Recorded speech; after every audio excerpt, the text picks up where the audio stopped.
Okay. Well, we're going to have a small group tonight, but thank you guys for joining us last minute. I don't know how many of you were able to check out Michael's farm. We've been kind of following them for the last, Michael, I think we've been following you since the beginning. And I know Hawaii Farmers Union has worked with you, but you're just such an inspiration.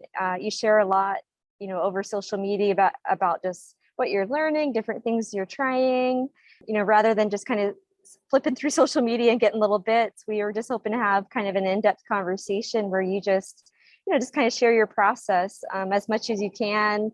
I think somebody had a question about clearing land and opening up new growing areas. So I don't know how much you guys started with fallow land and bringing that into production.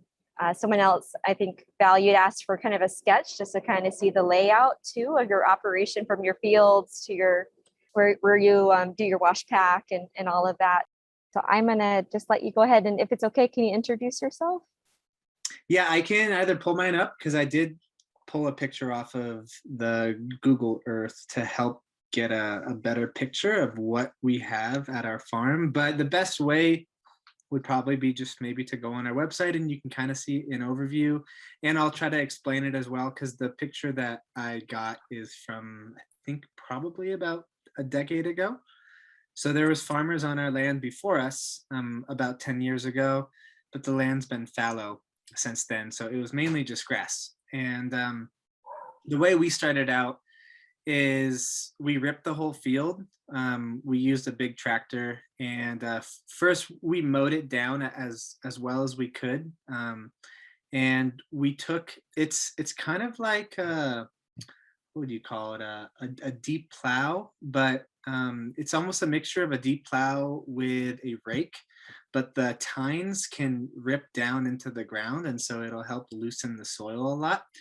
And we did a lot of those passes to help break up the heavy clay that we have.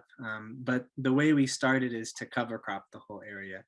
And it's very different based off of where you guys are located. We're in the cooler temperatures up in 3,300 feet. So we used buckwheat, hairy vetch, ryegrass, oats, oilseed radish. What else was in there? Clover, peas, alfalfa, and I think that's about it. And the reason we use such a mixture and diversity of cover crop is because each one does a little bit different things.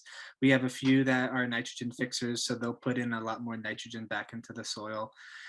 We had a couple like the oats and the buckwheat and the ryegrass. They help build the aggregate in the soil, which I'll get into in the slides. And that's essentially soil particles that are holding themselves together from any type of sticky substance based off of microorganisms or any type of fungi. The more aggregate you have, the more soil structure that you have. And so you're building that with particular kinds of cover crops as well. And then we had the oilseed radish mainly just to help break up that heavy clay that was very dense when we started trying to plow it in. And it usually takes about a year, I think, maybe more, depending on how your soil structure is prior to really get the soil juiced up. We put in 75 cubic yards of compost, and it's hard in Hawaii to get good quality compost. That's always a big issue, and to make that much compost, especially pretty quickly, doesn't really work unless somehow you have access to machinery, a lot of wood chips mainly, a lot of fish from the ports. And we used to make a little bit of compost in the beginning, but it costs us more money to pay our employees to make compost per cubic yard than it is just to have somebody make it on a huge scale and us to buy it per yard. So Eco is actually a product that isn't available on the island anymore. It's called EKO, and it's great for shrubs and trees and cover crops. It's used with the biosolids of human waste, and we don't put that on our crops, but initially just to plow in a higher nitrogen and higher microorganism based compost, that's actually a really good one to refertilize the soil. And there's a lot of stipulations between what people believe in the pharmaceuticals that have been washed down the drain and other toxins that are within the biosolids that come from the composting system. But I've done a lot of research that of other people who have done research in Europe because they use a lot of their biosolids for composting. And from what I have read up on meta-analysis, is they actually don't have any data that can show that plants uptake even any pharmaceuticals, any toxins that have come from these biosolids. And they've even pumped it directly into the ground for the plants to try to take up to see if the plants will take it, and they still won't take it. But the composting system, for me, I believe that the microorganisms and the fungi in that compost is going to take out any of the bad stuff, and therefore being able to provide nutrients and good quality soil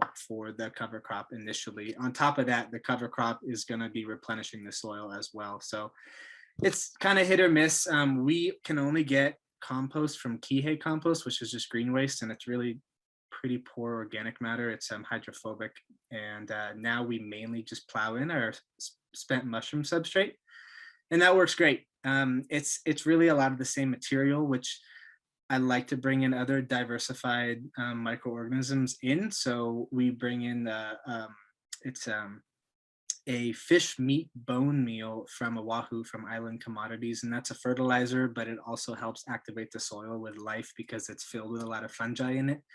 And there's also a really good product on Big Island called fish char, which is a blend of biochar and fish meal, and it's pretty potent stuff, but it's also very expensive. It's about 3 times the cost as what the stuff is from Island Commodities because they put that biochar into the fish meat or that fish meal after it's already been activated. And so it just takes a little bit longer process. So most people use it, I think, more on trees and shrubs and coffees rather than on an actual annual plot. But to get started, I also want to share, if anybody wants to jump in, chime in, ask questions, always feel free to ask questions. It'll kind of help, I think, the flow of the presentation. And I want to make sure everyone can have their voices heard, so that way we don't have to wait till the end in case somebody accidentally forgets what they want to ask. Let me pull Hi. out. Hi. I'm Haley. Hi, Haley. On Oahu, and I was just wondering, wait, so do you use the fish char or? We don't, we initially did in the beginning, but after we found that fish meat bone meal from Oahu, it's Okay. only about 35 or 38 cents a pound instead of like $1.08 a pound. And for you guys, it would probably be even cheaper since you guys are on Oahu, but it's just recycled meat, fish, and bones from a company that does it on a large scale, and it's OMRI certified as well. So it's organic. It's about a 731, I want to say, when it comes to nitrogen, phosphorus, and potassium, but it's also got micronutrients of calcium, magnesium, a little bit of sulfates. I think some of the manganese as well, and maybe a little iron, but our soils are pretty deficient in iron, boron, and manganese. So that's the 3 nutrients that we also add in as well into our soils. Okay, cool. Thank you. Yeah. We buy from them too. Yeah, they're great. The only issue that I'll speak more about with them is the fertilizer is so filled with fungi that if you don't plow it into the soil and you leave it on top, it's hard to get proper germination with seeds because there's such a large fungi dominated couple inches of soil that it hinders all the germination in the seeds. So that's interesting. Yeah, we if we end up doing no-till methods with just our tilting and broad fork, we can't put very much on. We have to be very sparse with how much we put on top of the beds, and even with compost too, because the soil during the summer gets a little bit hydrophobic, and most of the life wants to drop down within like that 3 to 8 inch mark. And we found when we do plow underneath and allow that exposure of those deeper organisms to come up to the top of the surface, definitely there are those that die, but they rebuild fast. And we find much better germination when we plow it through and rake the beds out, make them nice and neat, because the moisture begins to get balanced back out. And those top couple inches aren't hydrophobic from the sun beating down on them for such a long period of time, without us having any rain for about 3 months or 4 months. But Oh, thank you. I did not know that. we'll get into all that. Sorry. And Noe, Noe, do you have some questions? I think so. I know Noe has a little one. She might Okay. not be able to talk, but she's put a few things in the chat. I can talk. I Okay. was interested in, you said you talked a little bit about the fungi in the MBM, but like what kind of fungus? Like how does it get fungus in it? I mean, just can you talk a little more about that, if possible? Yeah. I'm not quite sure if the fungi is dominated already inside of the fertilizer, but I know when we put it onto our beds, there's probably that as the major component that's going to create a fungal dominated network, because we already have all the mycorrhizal fungi that's inside of our soils. And I'm guessing with the fish fertilizer that begins to go on top of it with a little bit of water, it begins to create that network, because it creates some sort of food substance for now the fungi that's in the soil to eat. You can probably take that fertilizer and just water it and see what happens, but there's spores everywhere in the air. So when it finds moisture and dampness in food, there's gonna be fungi that are gonna attach to it and start growing off of it. I haven't, like when that has happened to me where it gets wet, either from poor storage or from like after I apply it, it just gets like nasty, like maggoty. I've never seen any like evidence of fungi, and I'm wondering if I'm not looking for the right thing, or how do you guys know that you're seeing? Well, because we can grab that substance on top of the soil, and as we break it through, there's a tremendous amount of the white mycelium that's matted all the way through that top couple inches. And that's usually when there's higher clumps of that fertilizer that hasn't been quite spread out as evenly over the bed. And you can usually scratch through, and then you can see the white root-like substances. That's the mycorrhizal fungi, or the type of mycelium from whatever fungi is in there. So that's my way of seeing it. Yeah, if you get water in that fertilizer bag, especially those 1,800-pound totes, maggots and flies will definitely jump in there, and it'll get pretty nasty and stinky. But I'm guessing it's probably in the soil, because we haven't seen it in the bag itself, because we haven't gotten water in the bag. But when we put it into the soils, any areas that have too much fertilizer gets a pretty substantial amount of that white mycelial mass that attaches to it, and then that hinders usually the germination of our seeds. Interesting. Yeah. So for fruit trees, that might be actually a really good thing. Yeah. Any type of fungi is gonna be breaking down dead things or carbon material, cellulose, any type of lignin that's around, and it's gonna be allowing it to be digested into the soil with the microorganisms to feed off of it. Thank you. Yeah, of course. Let me pull up. Good. Okay, so as I spoke about, we started with something that kind of looks like the disc, except they're just tines. So we had, I think, 11 tines on the back of a tractor, and those just rip deep in the soil. It's not tilling it. It's mainly just, I think it's meant for pulling out grass, actually, or being utilized for soil that's already been disked or tilled, but we actually used it originally just to rip the grass and to try to grab some aeration into that soil. Once we did that, planted the cover crop, let it grow from about December into March, the rainy season started to slow down for us, and then we started prepping the soil. But we originally went to the BCS. We have the 853 Pro Series, and there's a lot of good things about the BCS, and there's a lot of pretty poor things about the BCS. I'll start with the good things. It's built really well. It's from America, but I believe it originally came from Europe and Italy. And it allows you to do really nice, neat beds. It has a tremendous amount of different implements that you can attach to it. For us, we have the Rotary Plow, which is what you see in the picture. That's what allows you to dig essentially a trench, and it throws the soil to the right-hand side, and it builds you raised beds. And that's really nice for the heavy clay soils that we have because it adds a little bit extra aeration. And it helps with the heat too that we get in Hawaii because the beds stay a little bit cooler. The other attachments that we have are the rototiller. We have a power harrow, which essentially has 3 sets of 3 blades that stirs the soil in a circular motion. And you can set that depth to anywhere from maybe a 1/2 inch down to about 3.5 inches. And that allows you not to disturb deeper down in the soil through any type of plowing or tilling. And it also only stirs in a circular motion rather than ripping down and sometimes creating maybe like that hard pan at that 6 to 8 inch mark where that rototiller can't go any deeper. We also have a little potato plow. We don't quite use anymore, but it's good if you're doing a lot of potatoes or root crops. And the biggest thing that I actually enjoy about it is the flail mower. The flail mower, you can mow over pretty much anything, even up to like neck high.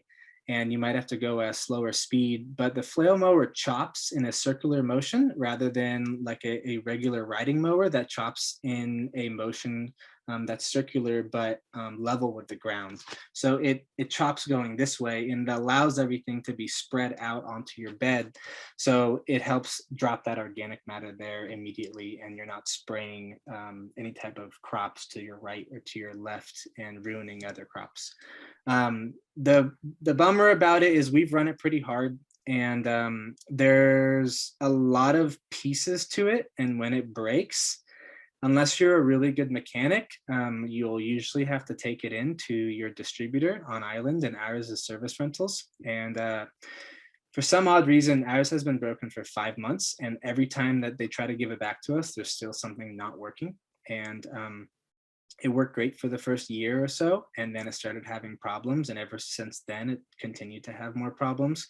The other downside is running that machine for hours at a time is a pretty big tear on your body. I'm a pretty strong individual, and it hurts me, and my hands cramp up after running that for 5 to 6 hours. And when we were doing about 1 acre in the original year that we started, it was still a lot of bed work, and we're on a hill, so the machine wants to continue to slide down, and it's not a big hill, but it's enough of a hill to where the wheels won't stay straight. We have a little bit of a contour on our hillside as well, and it just becomes a really big hassle. And I probably have never been more frustrated than I ever have with this machine. And after we had this machine break on us, we ended up moving into our big tractor because that was here already before we had gotten to this property. And I had bought a disc back in December, thinking that we would open up new land to plant some more cover crops and start expanding a little. And we ended up starting to use that disc for our field because our BCS has been broken. And it's actually been a tremendous uptick in our production, my body as well. Everything moves at a faster pace. The beds are much wider, but overall, it's also not ripping the soil because we don't have to till it. We're just kind of folding the soil over, and it seems to be gentler on the soil, which is nice as well.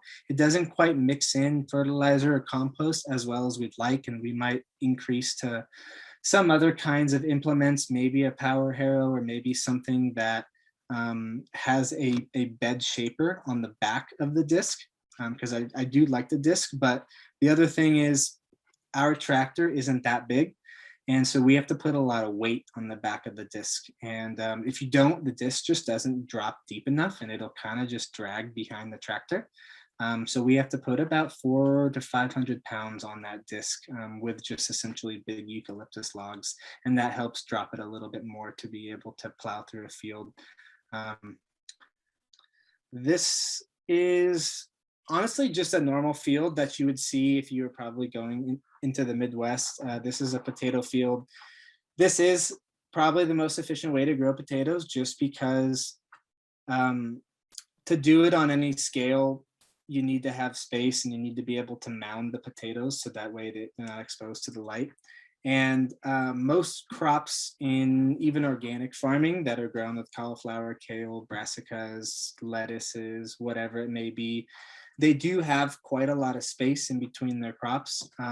So the downside to having a big tractor is you might have more walking space, but we try our best to make our beds extremely tight, and we plant out our entire bed.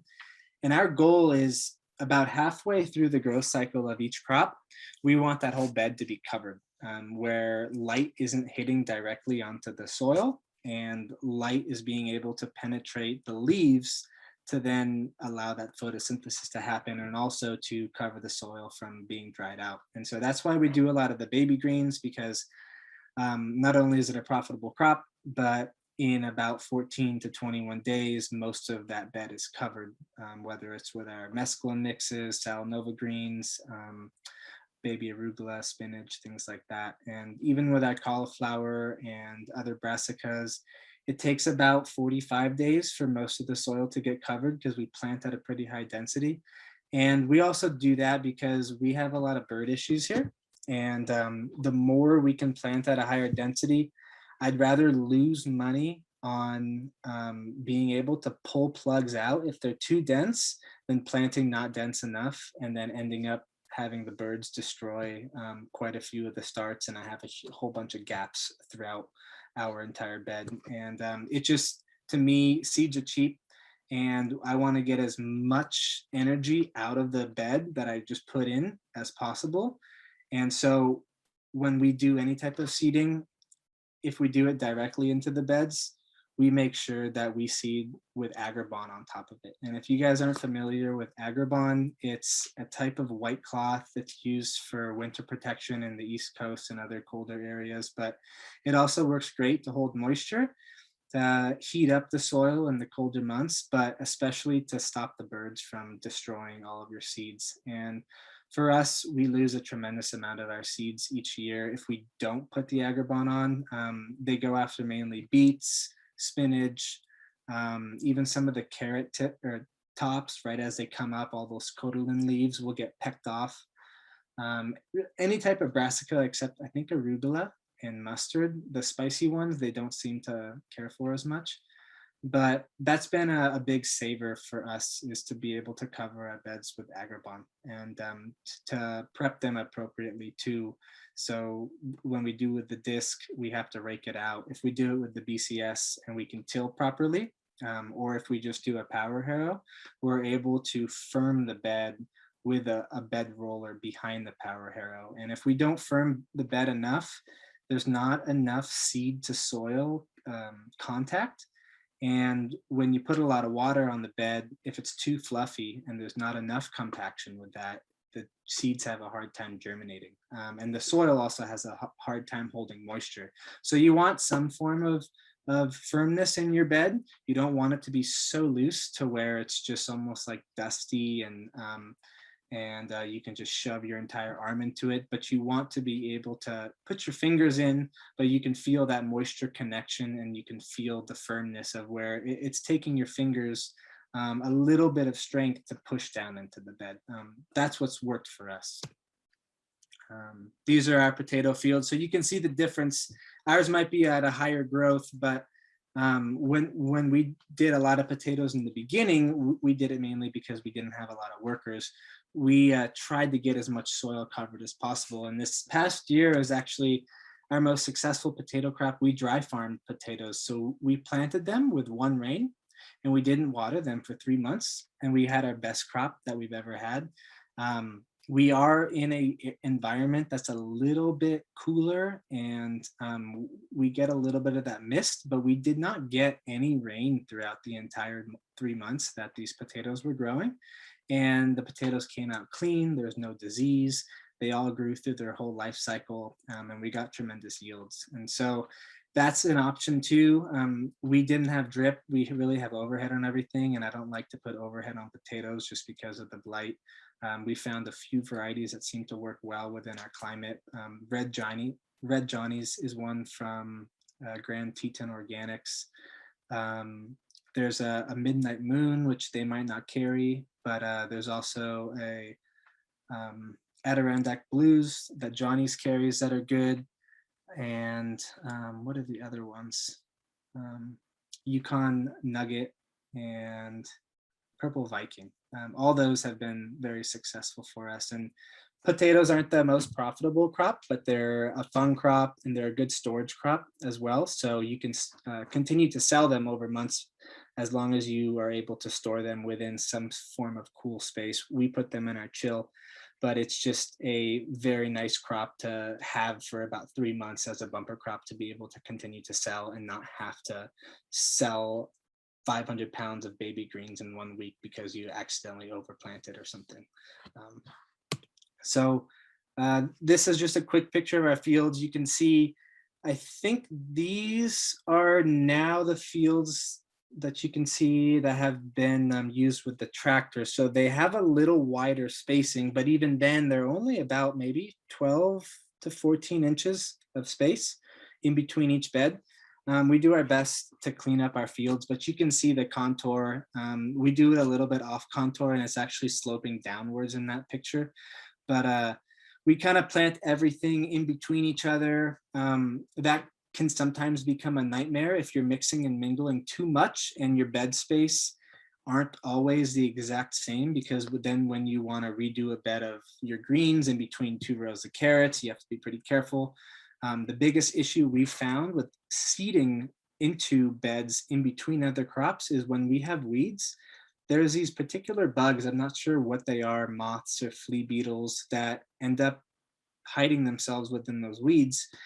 And they'll eat all the cotyledon leaves as they come up because they're hiding in the weeds and we don't see them, and there's really nothing we can do. So we've been trying to do our best consistently to make sure we have weed-free fields, because if we don't, we have really had a really hard time over these last few months with our carrot germination. They come up perfectly, and then in about maybe 2 weeks, good portion of them, if the weeds are on the left, will die, or if the weeds on the right will die. So we found what's best is I do my best to plan out which crops are going to come out around the same time. So maybe I'm planting beets and carrots around the same time, and maybe like a shorter broccoli or a shorter day cauliflower. And that way I'm re-prepping fields at a time, or at least areas of a field, so that way everything can be mowed over at the same time, instead of trying to consistently like re-prep one bed in the middle of 3 other beds and doing that for every block. So that takes a good amount of planning, and you guys will kind of get the understanding as you start working your farm and seeing where the demand is for products, and how you're going to be able to do that as well.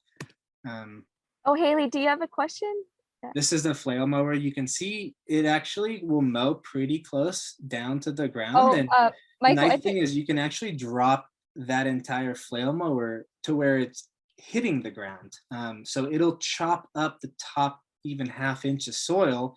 Granted, it puts stress on the engine itself, but for those who want to do the no-till method, that is a pretty good way to make sure that that organic mass on top of the soil is as broken up as possible. So then you can go through with your broad fork. And if you have a tilther or any type of machine like that, which is run by a drill and it has really small tines that doesn't go very deep into the soil, that allows that to have a much easier time to chop up after you've already had a cover crop in. The best way is probably to put a type of poly tarp over a cover crop after you've mowed and let it break down by itself. But that usually takes 4 to 6 weeks, and depends if you guys have that amount of time to be able to wait as well. Did you have a question? See you. Oh, yeah. Back to when you're talking about the carrots, why didn't you put Agribon over to like keep All it right, from that's a rotary plow. And you can see it's throwing soil up to the side. Rotary plows are great. I would recommend the BCS if you guys are farming anything under an acre. I think once it goes over an acre, it becomes pretty difficult to run that machine too often, just because if you're doing it every week for 5 to 6 hours or more, it becomes very hard on your body. And my hands would just cramp up at night from holding that throttle, and then throttles end up somehow becoming stuck. And so then you're trying to continue to move this really heavy machine left and right and keep it in a straight line. And it just becomes kind of a nightmare. But it's still a really good tool if you're able to have a smaller scale operation. I think anything above 1 acre, or once you get to that 2 acre mark, even at 1.5 acre, a tractor seems to be an easier tool for your body as well. And you can still do it a pretty biointensive method. Michael, can you hear us? Sorry. So the market garden approach is essentially permanent bedding. Even though we run our tractor through our fields now, we still have pretty permanent beds. We'll just run it through the same beds that we have set up. And for me, it's just less compaction, less equipment that's really needed, because you're able to continuously utilize the same type of equipment to be able to prep your beds. So the BCS is a great example of that. And it just has a lot of levels of organic matter in the biology in the soil, because you're not continuously rototilling the soil or turning it over or taking the stuff that was in the walkway and throwing it onto the bed and vice versa. So you can keep building essentially that 30-inch by 100-foot bed with more compost, more organic matter, more cover crop, or whatever plants that you're putting in. And the more you can do that, really all that life is within those top eight inches of soil. And if you guys are trying to put life in like 12 inches down, that's where there's really not much going on anyways. And most of your root mass is going to be with those top 8 inches. So anything that you can do just to build up your soil in that way and not destroy it. Granted, some plowing for us works because it adds in that amount of aeration that's needed in heavy clay soils from our experience. But we add in a lot of our spent substrate. Usually we're pulling out about almost 2,000 pounds every week. And so we're able to just rip that apart and plow it into our soil. And that continuously feeds our soil, because all of that straw has already been broken down by the mushrooms. And so the mycelium, as they break down cellulose and lignin, they're taking out part of that carbon that when you plow it into the soil is not going to take out nitrogen. So if you take wood chips and you plow it into the soil, because it's so carbon dominated, it's going to strip nitrogen from the soil. That's why you always want to keep wood chips on top of the soil. But for us, when we plow in that straw that's already been digested by the mycelium, it's not going to strip away any of the nitrogen. It's essentially just going to feed right into the organic matter in the soil and allow the microbes in there to continue to digest it. It brings in a lot of bugs too, worms, and therefore creating a lot of poop as well. I don't know if anyone's had experience with trying no-till or not. I know in the East Coast or places where there's sandy soil, it makes a lot of sense because their soil doesn't have much compaction and they have a hard time keeping their microorganisms in the soil because it dries out so fast. I think if we were probably farming in any area with that type of soil, we would do any type of at least little till. We wouldn't be plowing what we do now, but it's really hard for us to be able to do the no-till or the broad fork method, not only because it's extremely intensive to broad fork a lot of beds, but mainly because the clay just gets too hard, especially with the amount of rain we get in the rainy season, which is usually about 40 inches between January through March, and then 20 inches through the rest of the year. And it just ends up compacting the beds more and more and saturating them. So to rip through some air, it really helps us a lot to have better yields on our crops, less disease as well.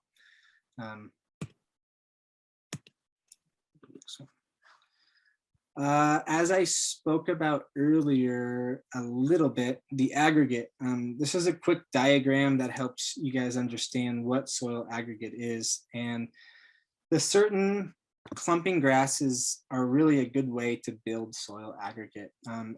Whenever we cover crop, we always usually mow it a couple times before we plow it in. And the reason why is because those roots are going to slough off, which means that they're going to release particular parts of their roots into the soil that are going to die off so they can rebuild new ones. And when that happens, microorganisms and other bacteria and fungi are going to run to it to start digesting it.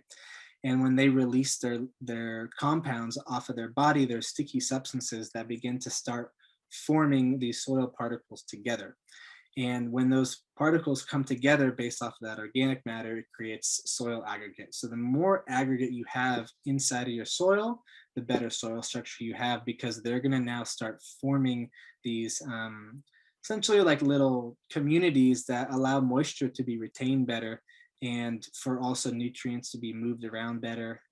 But mainly that soil structure stays together rather than being dusty or I don't know if you guys have seen on Maui, Mahi Pono continues to plow through their fields, and we have these dust storms that flies through the entire island. And it literally looks like you would see in the Sahara Desert, with just this massive clouds of brown coming through. And it's because there's not a lot of life left, because they're constantly ripping through that soil, and those top maybe 12 inches for them, because they have much larger machines, but there's not a lot of soil structure. Granted, we are in Hawaii, so it builds back faster than most areas in the world because of the humidity and the amount of bacteria that's in the air.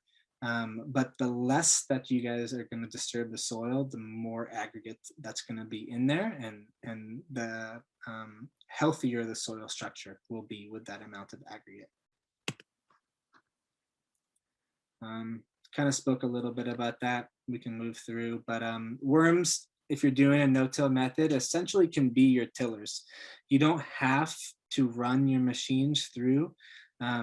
This stat is that fertile land can have over 1 million worms in it per acre, and 700 pounds would be produced on a daily basis from those worms inside the soil of their own poop. And so if you guys are not killing as many worms through plowing your field, you're going to allow those worms to continue to build, but they need something to digest and to feed off of. So they need organic matter being built in the soil, whether that's some sort of grass that you guys have planted as a cover crop. And the more you mow it, the more roots that slough off, meaning the more food there is for worms, whatever it may be. But the worms need some sort of food. So they're going to go wherever there is food. And if you guys are planting cover crops or even your brassicas, certain crops build big root mass matter. Whenever we plant sunflowers, when you pull out those sunflower stalks, their root mass is probably bigger than any other crop in our entire farm. And they also clean up the water in the soil as well. So sunflowers is also a very good cover crop to put in. And there's a lot of cellulose that's produced from those sunflowers too, once you mow them back into the field. This is like our beds. These were with the BCS in the beginning, but you can see we essentially line up a lot of the spent mushroom substrate and then plow that in. This was the tilther I was talking about. So that's a tool you can get from Johnny's. We really like this. There's a new upgraded one from, I think, Never Sink Farm, where you can get a lot of these small hand tools as well. But everything that runs with a drill is pretty nice, because when things break, it's usually a pretty simple fix. Anything that runs with engines and gasoline or oil usually is a little bit more of a difficult fix and costs more money. So this tilther is used a lot now in the market garden approach when people are especially doing the no-till method. But for us, we actually don't really use it for the no-till. We use it to mainly sterilize those top 2 inches. So after we bed prep, we pour a ton of water and we run our sprinklers all week onto those beds. not only to get the weeds to germinate, but also it builds up a lot of the life really quickly on our beds, because the more moisture that our beds are going to start holding, organic matter is going to start breaking down, and it brings in bugs and other pests and microorganisms.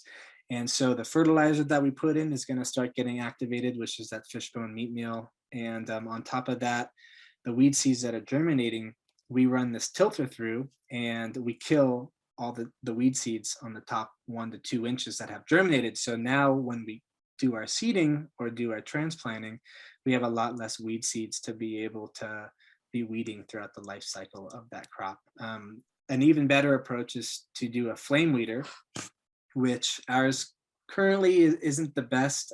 Farmer's Friend LLC has a really big flame weeder that runs on 2 wheels and actually can run up to 6 different propane burners with 2 different propane tanks on it. And you can sterilize 48 inches at a time.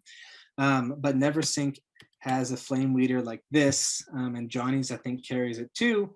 And this works really good because it holds the heat within that 15-inch mounted hood. And you can run that over your bed after all these weeds germinate and not tilth.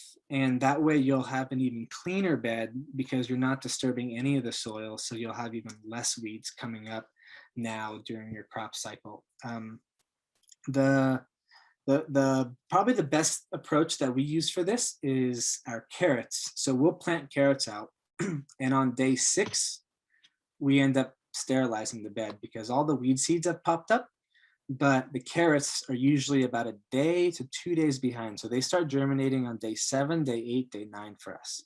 And so we'll flame weed the entire bed after the 6th day, and we kill all the weed seeds, and then the carrots come up perfectly and there's hardly any weed seeds left, and some will begin to sprout late, but we have a lot less weeding to do with our fingers, especially within those carrot rows. And if you guys are opening up new fields, usually the seed banks are pretty heavy with weed seeds, and the flame weeder can really be a huge tool to decrease your amount of labor and decrease the amount of cost that you have to pay people to be weeding your carrots as well. The one on the right it's mainly just a bed roller that helps firm the bed so you have better seed to soil contact when you do your seeding directly into the bed.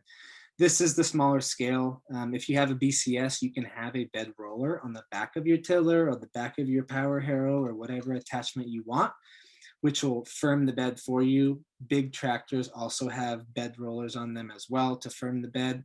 But if you're mainly just doing a tilthing or any type of no-till method, this also works really well because putting just a couple bricks on top of this helps push down the soil enough so that way it's firm enough to be able to sow your seeds into and get good soil to seed contact with the moisture that you're going to water the beds with. Oops. Broad fork. This tool we are using right now mainly just inside of our greenhouses. We cannot get a tractor in the greenhouse, and since the BCS is broken, we've just been doing no-till within our caterpillar tunnels, and it works great. It's definitely an intensive tool to use. If you had to do an entire acre of broad forking, it would take a long time, but it's probably one of the least disturbances on the soil for the microorganisms and the fungi, and that's nice to know. What you're doing is essentially just throwing those tines down in the ground and pulling back on it. We don't pull back as much as it actually is shown in the picture. We just allow a little bit of air in, and then we go over with our compost and fertilizer, and wherever there's gaps with the tines, a little bit of fertilizer and compost will drop in. So it's not all going on top of the couple inches. You're getting some deeper down too, which is nice. But this tool isn't used as much by us. Sometimes in our heavy clay soils too. If you have a thicker tine one, like on Johnny's, they have one specific one that's for heavy clay soils.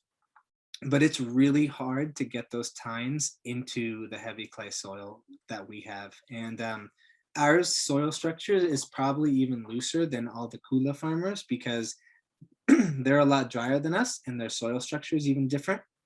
They have a browner soil, and without a lot of water, their soil turns to concrete. And it's really hard for them to get aeration in. So when they try to broad fork, that tine will really only go in like a third of the way, and doesn't do too much. So that's also why we like to put a lot of water on our beds, because the consistent moisture allows the beds to stay soft. But the heavy rains when we get in February and March, where we get sometimes 10 inches a week, that doesn't seem to be too good to help the soil stay saturated and moist. It just really compacts it and kind of drowns everything out. So broad fork, I recommend if you guys are doing, again, a small scale, but if you guys are anywhere past an acre, it's a pretty hard tool to use constantly. It's a lot of jumping up and pulling back, and it's really exhausting when you're doing more than just a few beds at a time. The Jang seeder, that is my favorite tool. That's probably the #1 tool I'd recommend for everybody. The Jang is on the right. The 4-way seeder or pinpoint seeder is on the left, and we've never used that one. There tends to be a lot of challenges with using that pinpoint seeder because it's really small and everything's spaced kind of the same, but the biggest issue is your bed has to be prepped pretty well and very smooth. And if it's not, it usually has a hard time seeding properly. The one on the right, the Jang, it costs a little bit more money, but it's well worth the investment. And I think it's around close to $300, but you also have to buy the rollers, which is the little black circular part in the middle. And those have different sizes based off of the kinds of seeds you want. So brassica seeds take different sizes, of course, and beets and spinach and peas, etc. But this Jang seeder allows you to be able to literally run through any kind of soil, even if it's not prepped well. And it's extremely durable and reliable. It doesn't break. And it always drops the seed as long as you have the sprockets on the right side. But it doesn't have the malfunction as the 4-way pinpoint seeder on the left. And you can run through weeds even with it, and it'll keep dropping the seed. The only things you have to look out for is any excess organic matter that's not broken up. It'll get caught and it'll give you resistance, so you just have to pull it out. But they also have these in 3 sets and 6 set Jang seeders. So there's actually 3 right next to each other. And then there's the Jang seeders that are 6 across from each other. And some of the larger scale farms that do maybe 1,000 pounds of greens every week, they'll have a 6-way seeder, which allows them to seed a bed in 2 passes rather than maybe 12 passes. So it cuts down your labor time a lot, but it is a lot more expensive. You have to buy all the other implements for it. But in general, if you're doing a lot more of direct seeding, then the Jang seeder is good. And we haven't upgraded to the 3 Jang seeder yet, but that's probably what we'll do at some point next year, just to allow us to decrease our amount of labor time running this Jang up and down. Any questions so far? But yeah, maybe it's a good time. Do we have any questions you guys want to kind of go back to before we go further on? This was just like at way in the beginning, but I was just wondering, when you said you were having the carrot problems with the pest, why didn't you use Agribon? Good question. Well, the Agribon, when we take it off, the carrot cotyledon leaves were still getting destroyed, and we've never left the Agribon on for an extended period of time over the leaves themselves. Maybe that's something that we can try. We just never have. We usually just have left them on to be able to get good germination, and then we pull them off. So yeah, I think it's poor judgment by me to pull it off and then see them getting destroyed and not making changes off of that. That's probably the only answer that I have. So bad call on my part. Oh, okay. And then also, about the meat bone meal, you're saying you don't recommend, or you recommend to plow it deep. And so for us, we've been doing permanent beds, and every time we flip a bed, we'll add meat bone meal. How often do you guys apply it? Yeah. Oh, and how much per bed?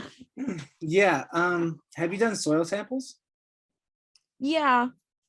Yeah. So we base ours on soil samples, but I was just wondering, since you were saying you don't recommend spreading it before like tilting, and that's basically what we've been doing every time. How do It's you get it like deep?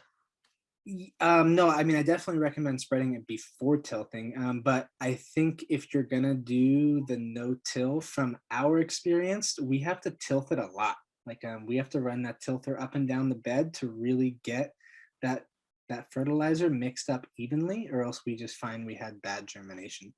Because if there's any clumpy spots here or there, then the seeds end up somehow getting a fungal dominated soil that hinders the growth of the seed. So for us to plow deep with a BCS, we would use the rototiller or the power harrow, and we could drop that power harrow down just a few inches, and that's enough. It doesn't, by deep, I don't mean like 8 inches deep. I just mean deep enough to where the seeds aren't essentially right inside of the fertilizer on that top inch.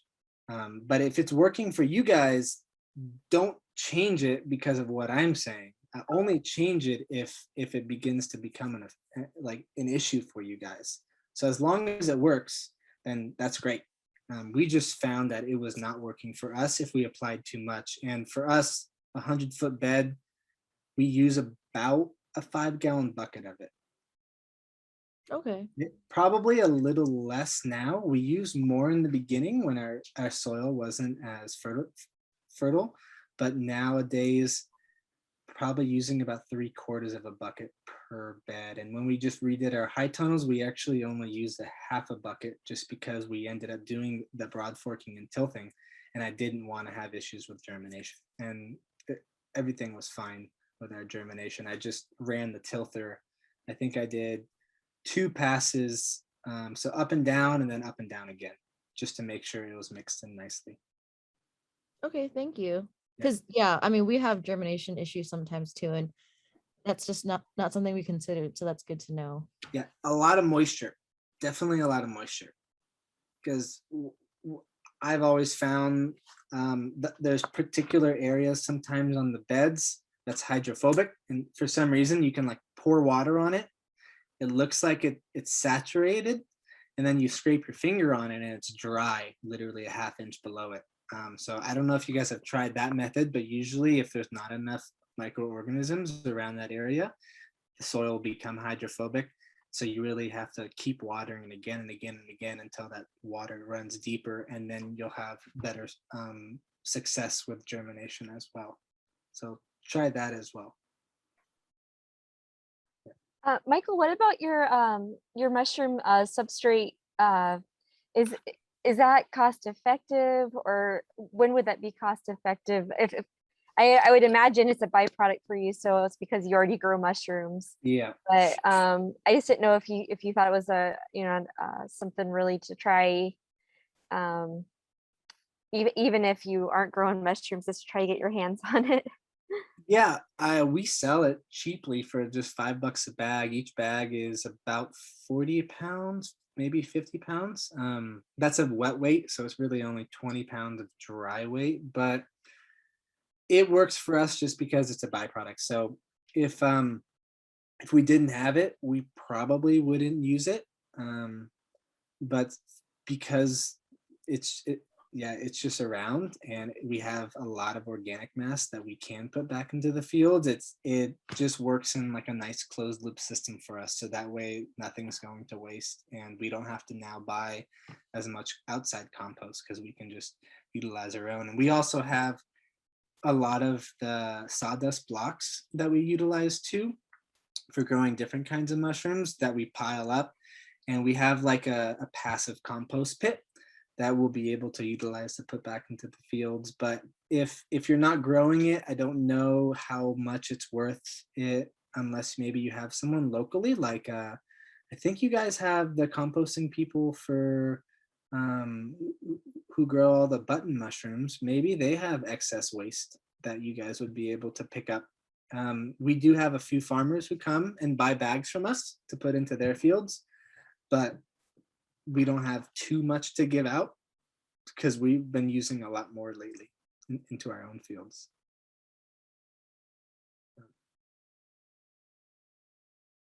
Okay, thank you. Does anyone else have any questions? Hello. I had a Val? question. Oh, Oh, go sorry. ahead. Nope. Go ahead. Well, I was just wondering about, you said that you use the straw on your soil and then you till it in after the fungi get to it, and that way you don't have to deal with it causing the soil to become nitrogen deficient. Mm-hmm. Where are you getting straw?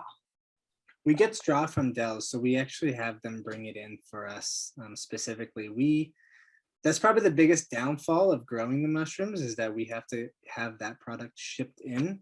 It comes from Iowa, but it comes from a few different farms in Iowa, and it's from Stanley, the company. We've talked to them about the type of products that they use on their straw, and the guy told me once every few years, depending on pest pressure, they'll use what is it called, a pyrethrum-based pesticide, which is an organic-based pesticide, but they do use an herbicide in the fall before they plant in the springtime. So that's the one downside. We've tried to grow our mushrooms on coconut coir, that's local, sawdust, that's local, wood chips, that's local, and haven't had any success on any scale to be able to do that. The products are always very poor when the fruits come out with the yields. And for some odd reason, oysters are a very straw-loving species. So if you can get barley, oat, wheat, or rice straw from anywhere, the compounds within the straw is a perfect balance, it seems like, for the oyster mushrooms of what we grow. And we have to have it shipped in. So we have 2 pallets that come in every week for us. And that's where we get it from. We actually have them pre-bagged for us as well, which allows us to be able to inoculate more efficiently, because we used to have to pound all the bags ourselves, and that was a lot of labor and a lot of backache as well. But now we can get them pre-packaged, so we've been able to increase our efficiencies that way. Thank you. Yeah. Okay, I think, is there any other questions, or is this? Yeah, I've got a question. Yeah. Okay. So in the beginning, when you guys first started out, I'm just kind of replaying what you guys did to, prepare your fields, because right now I have a farm that was previously farmed. So there's kind of some older mounds that run lengthwise across the property. And we're in these stages where, we want to prep the land for an orchard. And I was just kind of checking in with you to see if I heard you correctly, and would you advise, using just basically rip the soil and really get down to the hard pan as a first step to kind of clear out these beds and aerate the soil? Or it's obviously going to be a step 1, step 2, step 3 kind of deal, but I'm just curious to hear what you would advise in this situation. It's just an orchard, or like an agroforest plot? It'll be an agroforestry site. Like some areas will be agroforestry and some will be orchard. Yeah, I mean, I think you could probably do either, whether you want to rip or whether you want to just plant your trees and amend with the proper micronutrients or amendments that your soil samples have given you. We use Kinsey Ag. They're based, forget in the middle of the country, but they're the best ones for organic farms because they give you a very in-depth analysis, and they can also give you everything that they recommend too when it comes to the organic supplements.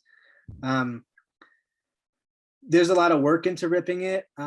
You would make, I think, the soil better by adding the amendments across the whole area. But if you have access to a tremendous amount of wood chips, that's also a really good way to be able to build the soil up instead of having to rip down. So any type of carbon mass that you can lay over the top of it, allow that to break down, and essentially the worms will come up to the top of the surface where the wood chips meet the soil itself, and they'll begin doing a lot of the work for you. I think it one of just depends. one of our main concerns is to be able to access, areas across the property.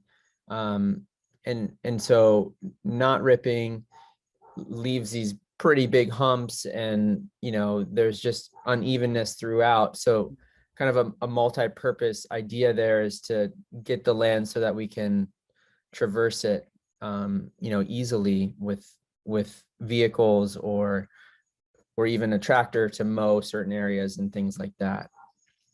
Yeah, that would make maybe more sense than to utilize some sort of machinery to flatten certain areas out. I think you just got to work with where your goals are at for the land, and what the land wants to. And if you guys need to navigate through that land and certain berms are in the way, then maybe the best approach would be to utilize some sort of machinery to help you out with that. If you guys have the money and the access to that, then that would make sense. If not, then you could figure out other ways, probably just through building upwards rather than ripping downwards. I think it just is based off of what your needs are and how they can be met. Okay, thank you. I think that's a great point to just remind people to be building up and not just trying to, so much of us work with compact land and clay land and just trying to continually get those, that volume and the soil sinking down and just trying to constantly get more organic matter and the wood chip piles, once they come, if you can get contact with some tree trimmers and just start to have that on site, it's great. But does anyone on the call have challenges with trying to find a good local source for just building up soil volume? Island Earth gives free mulch every Saturday. I mean, they don't give it away. They have a huge pile of it, and you just come and fill up your truck however you want. That's nice. Wow. Yeah. Except for it's like obviously a little bit lower quality because there's, plastic and other things in there. But yeah, it's free. Oh, yeah. I actually saw a sign there today that they'll load for free also. Nice. That's awesome. I think it's Wow. temporary, but might take advantage of it. Yeah, I think for volume, that's a great idea. And you just get that, you build that up, and then you can still work on that before you put it onto your fields. But yeah, I feel like volume is always something people are looking for. So especially if it's free. I mean, because here, if we have to pay for it, I think it runs like 20 bucks a yard, I want to say. And then on top of that, it would be delivery. So 15 yards would, I think, run around 300 plus 250 bucks for delivery. So that's 550 bucks just for 15 yards. And that doesn't go that far. So if you can get it for free, that's definitely the best way to go. We just mulch with our straw too around all of our trees and make gigantic donuts, and that helps us not have to buy it. We were very lucky to have tree trimmers cut down a lot of trees on our public road, and we allowed them to have access to the property to store all their vehicles. So they dropped us like 200 yards of eucalyptus chips. So we've just been letting them break down, which has been really nice. I did want to say one thing. Yep. Obviously, I'm not a soil scientist yet, but I love your breakdown of soil science. It's awesome. Good job.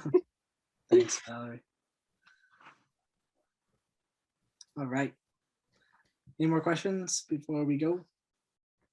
Okay. So you guys can see some of the straw in the beds here that are kind of mixed into the soil. And then on the left-hand side, we mulch on top of our tomatoes, cucumbers. watermelons, cantaloupe, anything that's long-term, we'll just mulch with it so we don't have to water as much. And so also we don't allow the soil to be exposed. But when we can, to re-prep beds, we really like putting the straw in, and we just found better germination because there's a lot more organic matter to hold the moisture. And we can tell when we need organic matter in the soil. If we start seeing poor germination, usually it's because there's some sort of hydrophobia and there's not enough microorganisms to be active and to be holding that moisture and that aggregate that we spoke about earlier. So that could be another thing. I forgot your name. I think it was Haley that had Haley, that yeah, question. that could be another thing you want to check into. Maybe you just need to add a little bit more compost in the spots that didn't have as much germination, just because there's not enough moisture being able to be held in there. You can see the Agribon on the right. The one thing I want to talk about too is watering.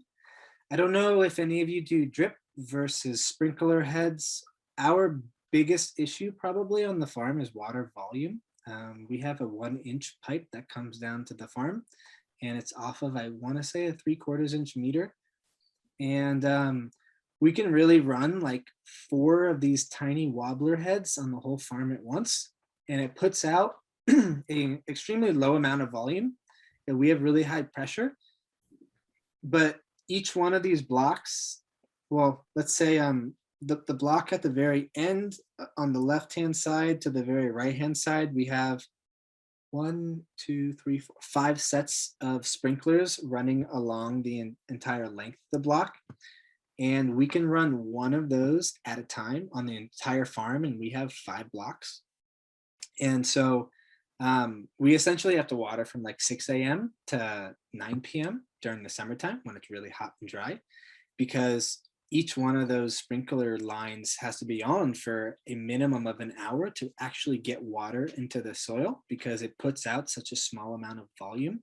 The wobbler heads are great because of that, but we don't have any other better way of watering our beds unless we did drip. And drip is just, to me, a really big pain, because we do so much baby greens that we'd have to be taking them on and off constantly, and they always seem to break, or there's leaks somewhere. It's also a lot of plastic, which is also a big bummer. But mainly, I like overhead. Some people might find a little bit more issues with disease from doing too much overhead, and we have found that in the past. Certain crops might prefer drip, like tomatoes or cucumbers, etc. But for us, the wobbler heads have been perfect because we have good volume. I mean, we have good pressure, but we have very low volume. And so you can exchange out the little colorful emitters inside of these wobbler heads, which are different sizes. So if you have more volume, you can have a larger hole, which allows more water to come out. But if you have a lot less volume like us, we use a gray nozzle, which I couldn't give you the exact size of it. I want to say it's like, I don't know, maybe 5/16 of an inch big. So it's really small, but it allows it to spread 25 feet out in circumference. And so when you run these down your entire bed, it mimics raindrops, and it slowly percolates into the ground. And so if you have the issues with hydrophobia in your soil, this helps it saturate the soil over an extended period of time, instead of a tremendous amount of water going in. And maybe if there's hydrophobic places, then water will run off the soil instead of percolating down. These wobbler heads you can get through Drip Depot, or I think Neversink might sell them too. They are a little bit more expensive, but they will last for an extremely long time. We've never had an issue with the wobbler heads. We've only had issues with the stakes, of actually getting the stakes not to break when we move the hose lines around. Do you guys get clogs with them much? I think we did once because we had to repair a line, and so a stick or like some dirt got stuck in it. But other than that, you can just unscrew it and clean out the line and then screw it back on. So that's really not an issue at all.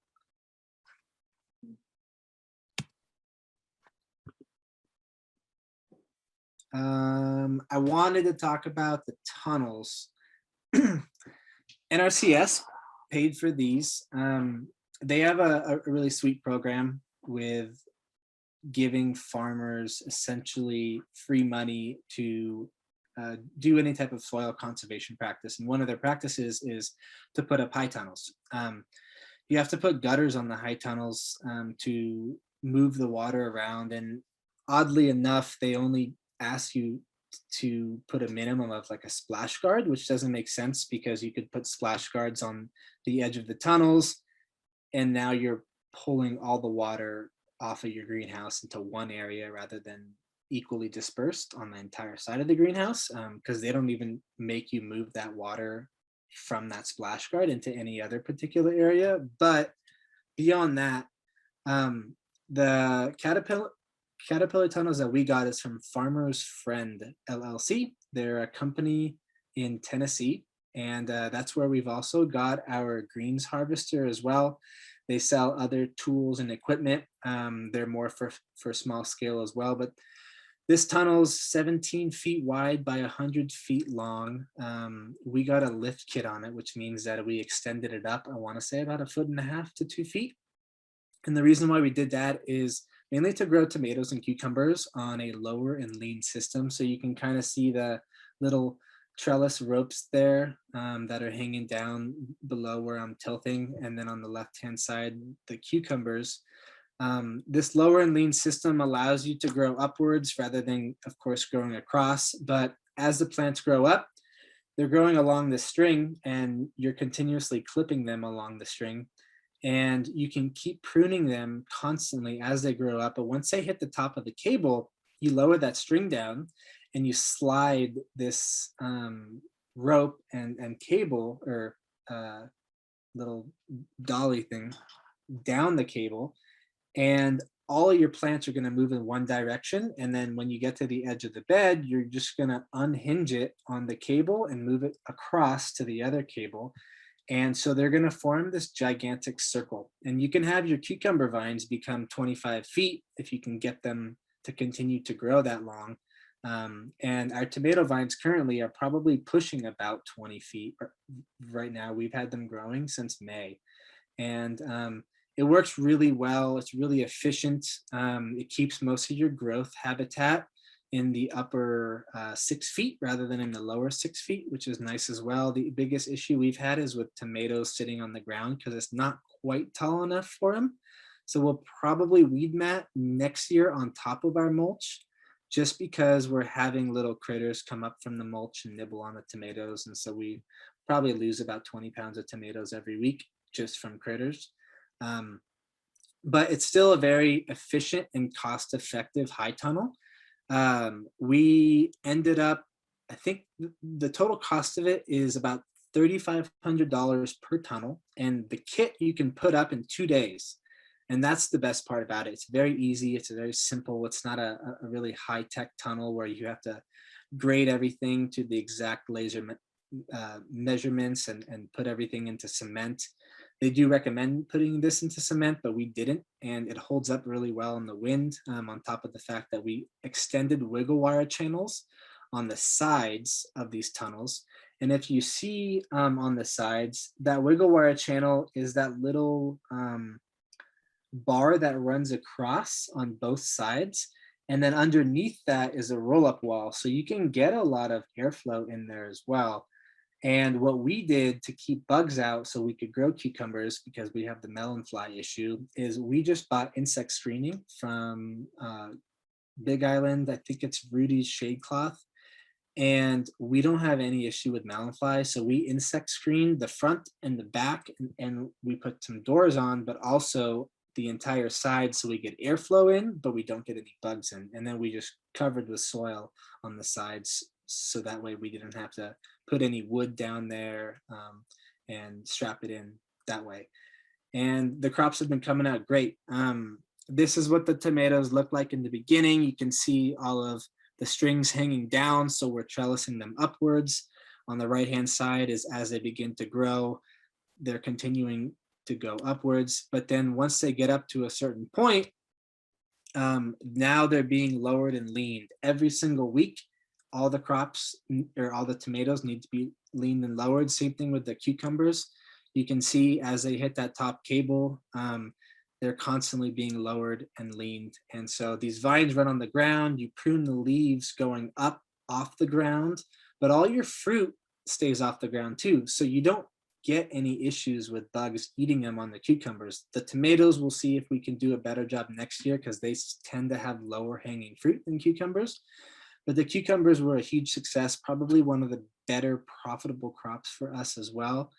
And they're really fast. They're efficient within greenhouses too. And there's a big market for them in Hawaii because there's such a big issue with the melon fly. So if you guys can put these up, then you'll have an extended window in the winter time. For us, it's big because we get so much rain. This helps us grow more of our baby greens in the winter, but mainly it added in these cucumbers and tomatoes that we were never cropping out before. The tomato house, last month we pushed out over 500 pounds a week every week, and we were just running trials. So next year, off of all of the varieties that did really well, we'd be able to push probably close to 1,000 pounds a week off of each tunnel, which is only 17 by 100 feet. So it essentially fits 4 30-inch VCS style beds. So 4 30-inch by 100 feet in total. What did I want to share with that? Oh, 30 inches. forgot Can I ask something. a quick question? Yeah. So we actually just tried to purchase tunnels from Farmers Friends, but they said they wouldn't ship. How did you get them? They said they wouldn't ship. They said they wouldn't ship to Hawaii, but they could arrange freight forwarding. But it was gonna cost like $1,280 per tunnel to have it freight forwarded.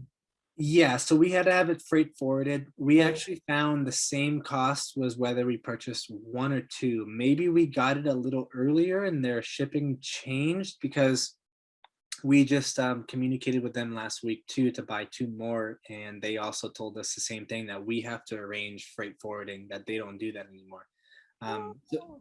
So I'm not sure, but either way, it's still worth the investment. We paid $1,500 for 2 of them to be shipped out. If you're still paying $1,300 per one, you're only paying less than $5,000 per tunnel. NRCS, based off of their square foot cost reimbursement, they paid us back $21,000 for 2 greenhouses, and it only cost us $13,000. So we actually made money from the federal government by putting up greenhouses. So we used that extra money to buy all the trellising systems, the insect screening, the extra wiggle wire channels, and essentially like a couple months worth of labor that the tomatoes would incur, because you don't get any tomatoes for the first 2 months while you're doing all of this work and labor. So it is worth the investment if you guys end up doing the freight forwarding and still paying that extra $1,300. It'll pay for itself in the first year. Cool. Thanks. How do you irrigate in there? We do drip inside. We're gonna end up purchasing new, essentially wobbler heads, but they're flipped upside down. So they'll hang from the top of the bars and essentially miss going downwards rather than wobblers that miss going upwards. And you can get those online as well. I think Drip Depot has something similar to that. Those are used in a lot of nurseries and other type of greenhouse crops. The reason why we want to get them is because the drip works great for long-term crops like the cucumbers and peppers and tomatoes, but for good germination on our baby kale, baby arugula, and salad mixes, we really need to have some sort of sprinkler head, because we have electricity in each of the caterpillar tunnels for fans, which we highly recommend because it gets pretty hot in there if you don't have any type of fan movement or having that air being moved. But if we have wobbler heads in there that go upwards, I don't want to get any of our electrical fans disrupted. So we're just going to run our wobbler heads upside down that you can buy from Drip Depot across the center of it, and it'll do the exact same thing.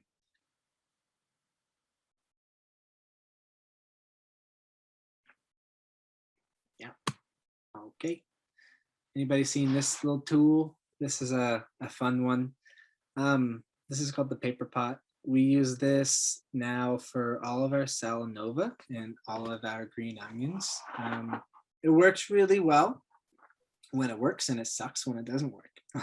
Those are mainly the biggest points to it. The reason why is you have to prep your beds really good for this to work properly, meaning that they have to be fluffy but firm. You can't have any extra organic matter left in the soil, like undigested. So weeds that are still there, excuse me, like sticks, rocks, especially rocks always tend to get stuck within the wheel to the back end of that orange part. And the reason why is because as you drag this through the soil and it begins planting things, if there's a rock that gets stuck, it doesn't fold the soil back over your chain well enough.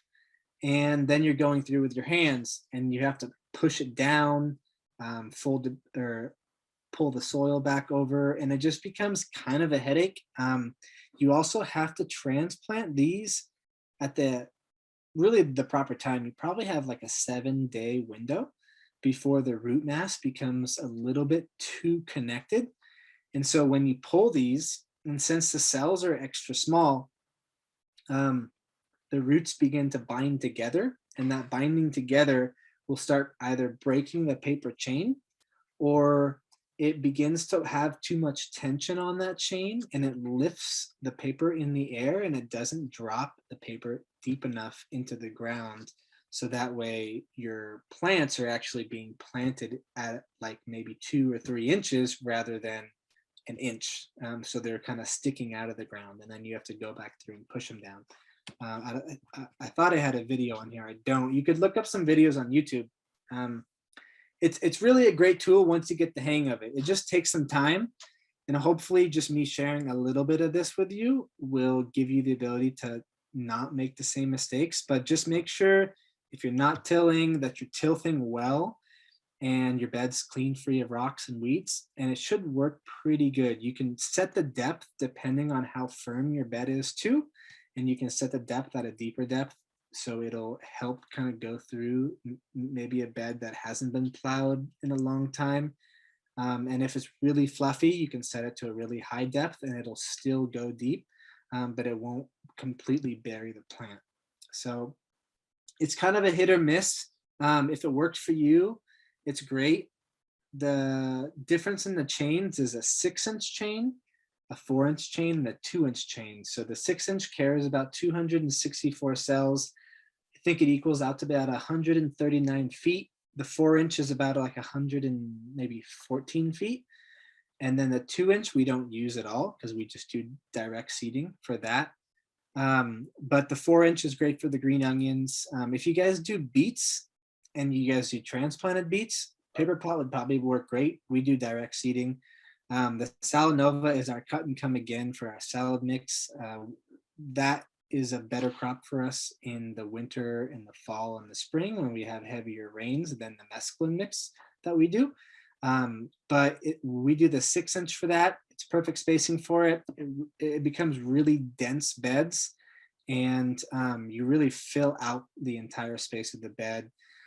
Salanova doesn't really get much disease other than maybe a little powdery mildew too. And so you're covering the bed and utilizing essentially all of the space, and you don't really have any soil that's being exposed to the sunlight. So that's nice. I think some people use the 2-inch for peas, maybe spinach.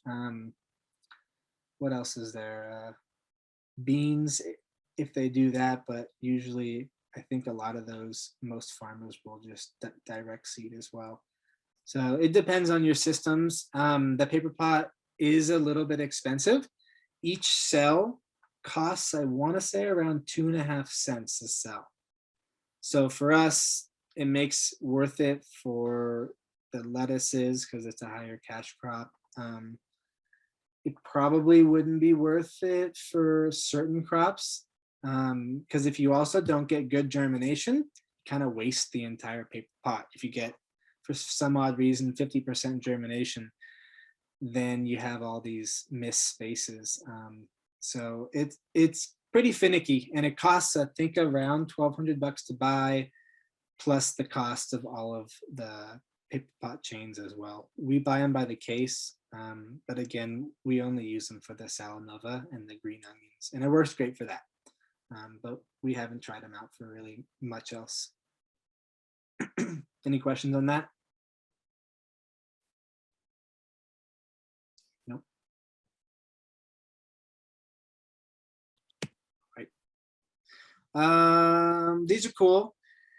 We got these from NeverSync. These are wire weeders, collinear hose, which might not be pictured. Collinear hose are kind of like hula hose or stirrup hose, but just with a blade rather than the circular U. The wire weeders are great for us because they work well in beds, and there's all these different sizes. So if you guys have carrot beds, beet beds, spinach beds, arugula beds, you can mix match, and you can do an entire block with just essentially one tool by getting your 2-inch wire weeder in between your arugula and spinach beds. But your carrot beds need a 6-inch wire weeder because you have more space, and then maybe your cauliflower needs like a 12-inch wire weeder because you got more space on that one. It's not good in walkways. It'll break the wire weeder if you're running it too hard into the ground, but it's good for loose soil. Anything that you only need to go down 1 inch to 2 inches, it's great. Once you start trying to get like harder dirt, whether it's in your walkways or sometimes even if you've had a big rain and it gets pretty compact on that top inch of your bed, it might be better to go with a collinear hoe or a hula hoe to just really break up that heavy clay. And also, it's only good for the baby weeds. It's not good for weeds that have been growing for maybe over 2 to 3 weeks and have a bigger root mass. So it's good to do that constant weeding, stay up on it in the beginning. And it's a fairly inexpensive tool for how diverse it is on the farm. And we have a couple of these, so that way we have multiple employees that are able to be out in the field and be wire weeding and don't have to wait for one to be finished. I think it maybe runs like $60 for the shaft, and then it's like anywhere between 10 to 20 bucks for each head. So it's not too bad. The biggest issue, as I'm sure you guys have incurred, is shipping costs are always about the same as whatever you're buying. So that's the biggest stuff for us. We were just trying to get some wind strip trays, and they wanted to charge us $400 for 40 trays of cells. It just didn't make any sense, and yet you can buy a pallet of 400 and it's still only $400. It's the exact same price. Michael. Yeah. Do you know about the transportation reimbursement cost program? Yeah, we do Okay. that. So that's helpful. I know it's just a little bit, but yeah, it's nice for sure. Thank you for bringing that up. If anybody doesn't know, Farm Service Agency will reimburse. It's about a quarter of what your costs are for shipping. And then related to wind strip, we were looking into it also. I don't know like how many you're looking for, but another person in our cohort, she's not on the video right now. She's with Counterculture, and they have like 250 they've been trying to sell, but they want to sell it as the whole thing. Oh, gotcha. So I don't know if you like want that many, but they're trying to It's a sell little it. much for us. Yeah. Thank you though. Yeah, and they have this. Is it a 72 or 120? They're the 72 wind strip. Okay. Yeah. Yeah, I just bought, I think 40 just to try. So a couple of the 72s, a couple of the 50s, and then another packet of the 120s. We have an issue with I think too small of cells going into the ground. So we will have the birds peck at like our baby cabbage or our baby cauliflower. And we lately, it's kind of hit or miss, but we'll have sometimes like 50% of them destroyed. We're not sure if it's from birds or if it's from cutworm. I think it's a combination of both, because the birds peck at the leaves and usually the plant's fine, but the cutworm completely eats the stem and then it kills the plant. So we're trying to grow bigger plants in the cells to have a little bit more hardiness before we plant them into the plot itself, and that way we're hoping to not lose as much and pay for itself with a little bit more soil mix, but a little bit hardier of a plant. Yeah, we've been getting really increased bird pressure as well. Yeah. And it's like one of those pests where you're like, can't really like do much. Yeah, and I don't know about you, but I'm not lazy, but putting on hoops and I know. insect netting every single crop, not really a thing for me. No, yeah, same. Totally like even Agribon is like a lot sometimes. Agribon's okay, but definitely hooping everything in the first 4 weeks of their life, it's a big investment to buy all that. The shipping costs us a lot. We just put in deer fencing and that helped. We don't have any more deer pressure. We just did that polypropylene black fence, and we got destroyed this year 2 times by herds of deer that came in at night. And Oh. one night destroyed like almost 2 full blocks of cauliflower and onions and things like that. So we just made the investment into putting up the deer fencing, but it was rather inexpensive for what we thought it would cost, because chain fencing would have been like 30,000, but the polypropylene fencing is just a deterrent. They still won't jump over it, but it was only $3,000. So I highly recommend it if you guys are having any deer issues. We fenced about 4 acres for that cost. Does that also work for pigs? It could, if you bury the polypropylene in the ground, it has a 650-pound tensile strength. So if maybe you bury a foot of it down and just cover it up, I don't think that the pigs would get through that. Unless they're really hungry, maybe they would. But I think it would be a really good deterrent. Cool. Yeah. Okay, the greens harvester. If any of you have seen this before, it's a super cool equipment.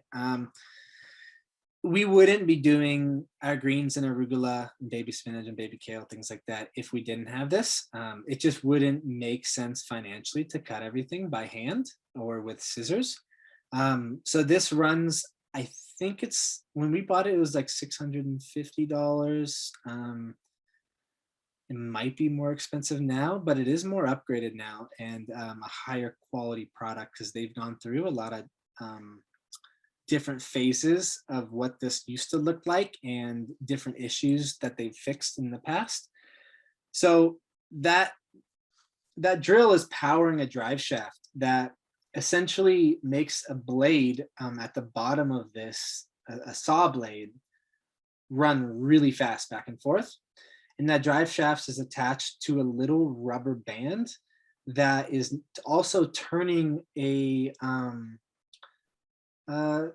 just a little piece of metal that turns these ropes. And so the ropes kick the lettuce into the saw blade, and then it throws it into the chute. If we had to do this by hand, it probably, I want to say, would take, I don't know, of pure hand cutting, maybe like 30 to 40 pounds an hour of baby greens. Sal Nova's faster, but if we were doing like baby arugula, it would take a lot longer and probably end up cutting ourselves if we were going too fast. But this can do over 200 pounds an hour easy if you're just cutting and dropping and someone else is walking back to the wash station. So it really would increase your labor time tenfold. And it's been probably the biggest game changer for us, because we do, I want to say we do around 250 pounds of baby greens a week, between arugula and salad mix, maybe a little bit more. And so it makes it way less in the labor time, and not just I have to use it too, I can have any of our employees use it, because it's pretty easy to use. Once you get the hang of it, you kind of know where you're going to cut. The only issue is you got to seed your crops dense enough to where it stays together as the ropes are hitting them into the saw blade and into the chute. If they're not dense enough, the ropes will go too fast to where they kind of slap at the leaves, and a lot of the leaves will fly out of the chute. They don't stay contained. So we seed on a 30-inch bed if we were doing, let's say, arugula, 1, 2, 3, 4, 5, 6, 7 to 8 rows on a 30-inch bed. So I would say it's about finger width apart per row, maybe a little bit wider, probably about 3 inches to 4 inches per space. But we seed about 60 to 80 seeds per foot. So it's really dense, and it just compacts itself together as it's being hit from the ropes into the saw blade and pushed up into the chute. There's a video, I think, on our Instagram if you guys want to see, but there's also a lot of videos on Farmer's Friend Instagram of people utilizing this.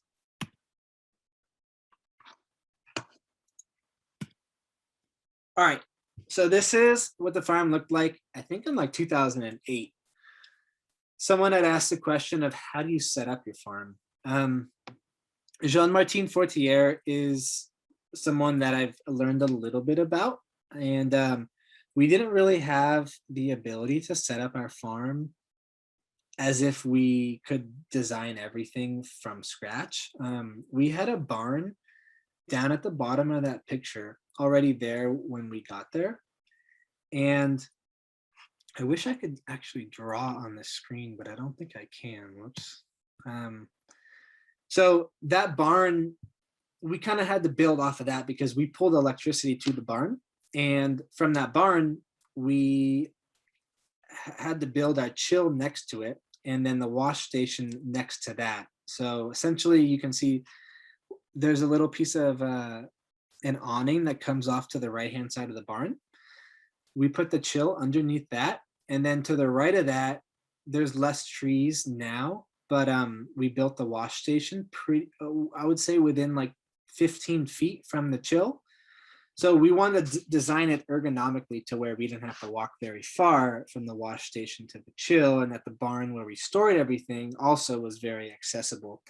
If we were able to do this ourselves, we'd probably put the barn in the middle of our fields. So that way it was easily accessible, because when we're cutting any type of vegetables in the very far block 2, at, let's say the very top of the screen, we don't have a golf cart or anything like that. So we do have a truck that we can drive around, but a lot of things we just walk and carry back and forth. So it's just a lot of time spent back and forth. And if you can design a farm with your barn and your wash station in the middle of all of your blocks, it makes a lot more sense for it to be the central hub of everything. For us, we didn't have that opportunity. So we just designed it with what we had. So if you look off of this barn straight forward, it looks like there's like another little greenhouse there. That's not there anymore. We do have some trees there, but essentially where that block is in front of that, you got half of it green, half of it brown. That's our block 1. Beyond that, at the top of the screen on the left is block 2. To the right is block 3. Then below block 3, which starts coming back towards the barn, but it kind of turns into grass, is block 4. And then we farm off to the far right top corner of the screen, which is block 5. So we don't farm on the left-hand side where you see 3 skinnier blocks lined up. That's our blackberry patch. And then my wife's flower garden at the very top left. And then the orchard is on the far left-hand side. That all has kind of become our perennial zone. And we plan on doing more things there, but that's kind of been on the back burner over maybe the last year and a half. After we put in blackberries, we just haven't given them enough attention. It's really hard as a farmer to give things attention when they don't create a lot of energy back to be able to pay employees or whatever it may be. And so since that had been the focus over the last couple of years, just to get established and make sure that we can turn enough of a profit to be able to pay everybody, we've put a lot of the perennial crops on the back burner. But now as we've kind of rebuilt the infrastructure the greenhouses, things like that, we've been able to now start putting some more energy back to perennials. And as you said, Haley, with the NRCS, we are also, our contract is to put in an agroforest with them. So the top of the screen where block 2 is, the whole area will actually be put into native trees and some fruit trees and some shrubs as well. The goal is to put a pond in as well to be able to feed upwards into our little dried up riverbed, and put another pond at the top and allow water to flow back down to the riverbed, and have at least a low-E patch there, so that we could grow our own kalo, because we used to grow a lot of kalo, and we just lost a lot of money on it. The amount of weeding that it took and the amount of labor it took for us to put it into the crops, and we pay everybody between $17.50 to $22.50 an hour. We were just losing money. And there's also, for us, we've never found a big market for kalo. There's some people that love it, but most people, we just weren't able to wholesale too much of it. And it's kind of a shame, because it's my favorite crop to eat, but we couldn't do it economically. And we hope that maybe low-E patches would be able to at least grow enough for ourselves and for our friends and family. But to be able to at least have an ecosystem that has water involved in it, and if our pond has fish in it, maybe we can fertigate some so we can decrease any of our fertilizer costs as well. So that's the bigger vision that I shared. But if anyone has a question on the design of the farm, I wish I had a more updated picture, and maybe if you guys go on the website, you could see a little bit better of how our farm looks, or maybe on Instagram too. We don't have too many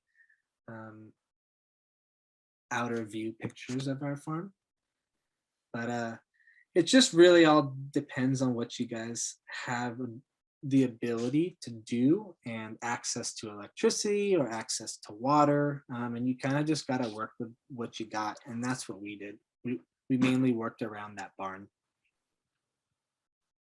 Does anybody have any questions? That was so much good information. I think you took us through so much of your operation. Yeah, sorry. Um, Is there anything with your wash pack that you want to share with us? And Oh. I know we've been going pretty long. It's late, everyone, but I just didn't know if on that side, or with your chill, or any tips on that you've learned over, Yeah.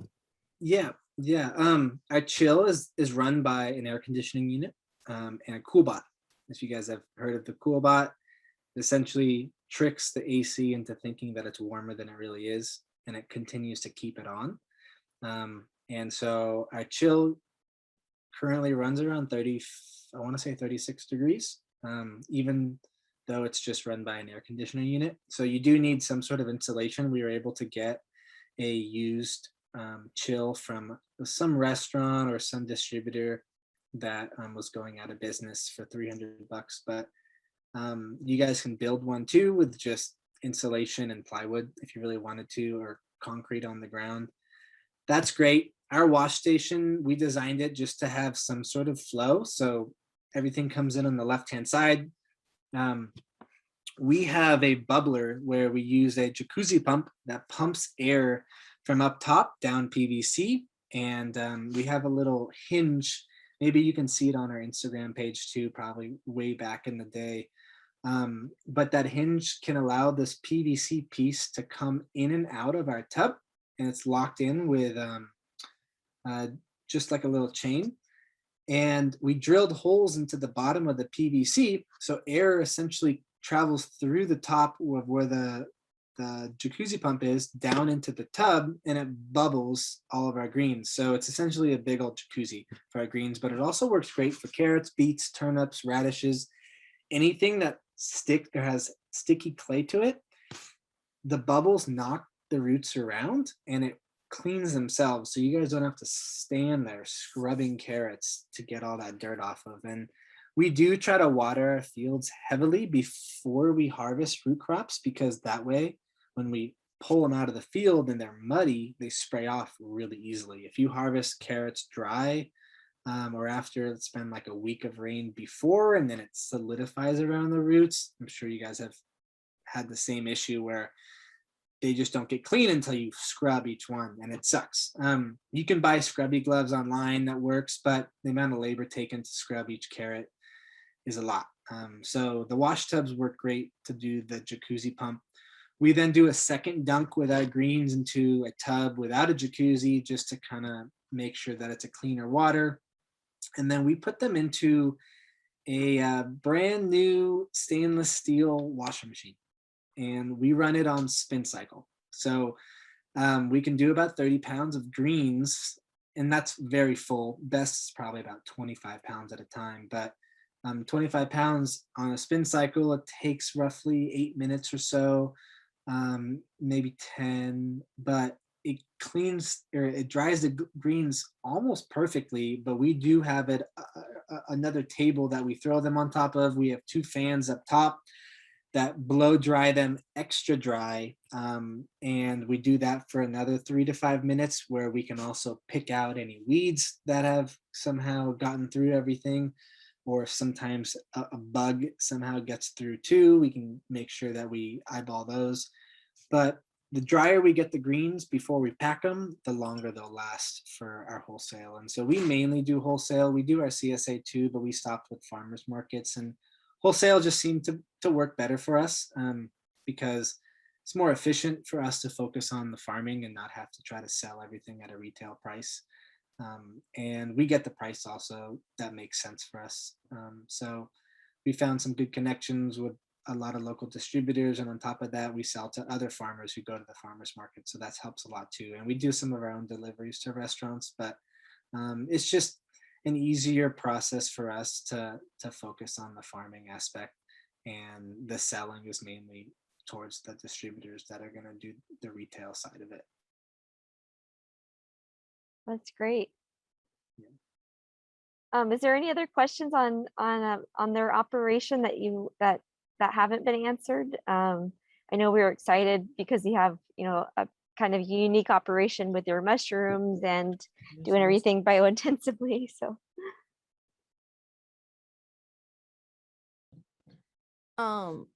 could I ask a question about how many employees you have? Yeah, we have seven of us total. And may I ask how much you pay your employees? Yeah, depending on how long they've been with us, $17.50 to $22.50 each. And all of them, well, I could probably add up the hours. My wife and I put in maybe close to 100 hours a week. And then we have two people that work 4 days a week, and 2 people that work 5 days a week. So about 40 hours for those 2 people, and then about maybe 35 hours for the other 2.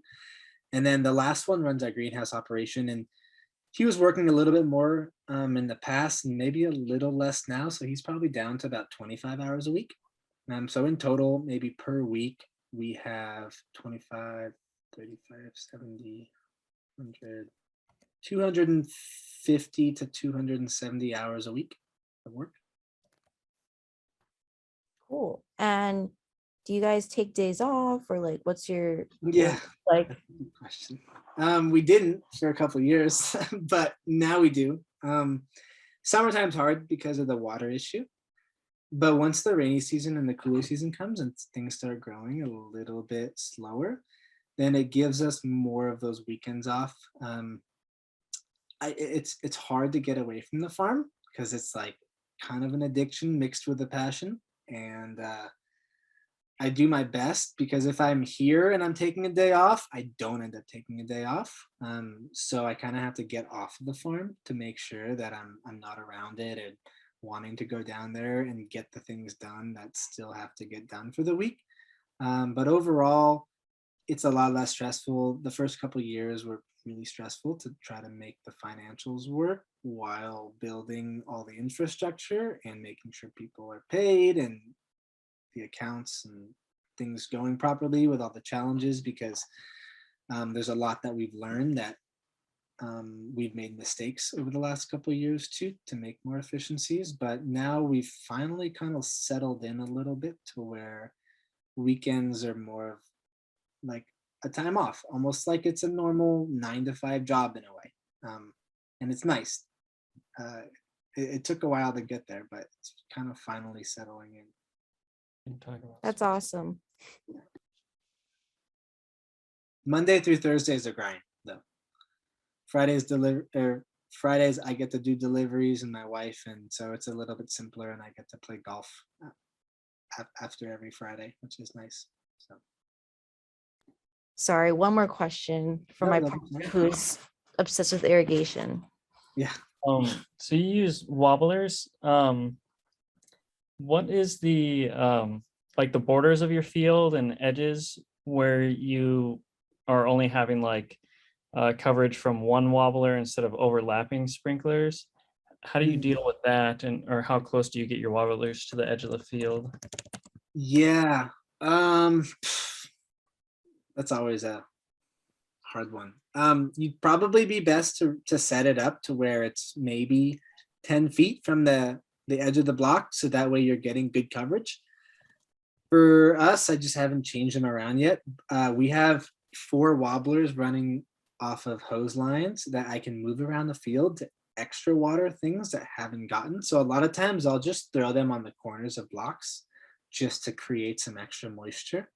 But most of all, once everything is germinated, they do get enough moisture, so it's not too big of an issue. But during November through April, we don't actually water ever. Last year we watered one time, November through April, because we get so much rain. So we're lucky in that sense. We get fungal issues because it's so wet. So we have to try to do our best to keep the fields really weed free, or else they get too dense, or we have to do larger spacings on our plants too. But I would say if you put your wobbler heads on more of that 10-foot marker on the edges instead of the 20-foot marker, that'll probably help with any issues that you have. Cool. Thank Yeah. you.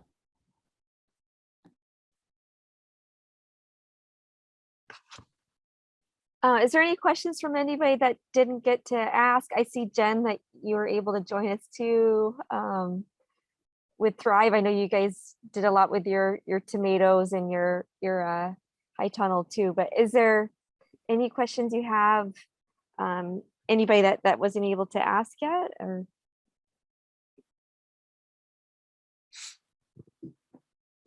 is there any interest in any crops that he wasn't able to get into? I don't, is anybody interested in hearing a little bit more about the mushrooms? I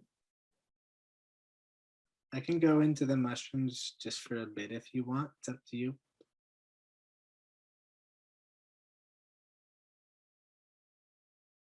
Oh, we have one question from Jen. I don't know, can you read this, Michael? Let me go back to the chat. I totally have not been looking at it. Okay. Okay. There it is. I see. Are we worried about anthracnose on the cucumbers if you switch to overhead watering or the spreading of blight? I don't know about blight on cucumbers, definitely tomatoes. But we wouldn't overhead water the cucumbers. We would just have those accessible to be able to water when we switch over to our baby greens in the wintertime, so that the drip wouldn't need to be used. But everything's on drip in our greenhouses, so we don't really have to ever use any of those wobbler heads inside the greenhouses. We don't do cucumbers outside. Granted, we tried to plug some outside because we had extra, and they're doing okay, but we don't see any disease issues with them. We overhead water the watermelons and the cantaloupe, and we don't see any disease with them either, maybe because of the wind and the heat. PM, or powdery mildew, is the only thing that probably affects us up there, and a little bit of the potassium bicarbonate. It's the company's Green Cure. It's kind of like baking soda. It's very alkaline, so that works really well to be able to help take out the PM if you just spray that on weekly or bi-weekly.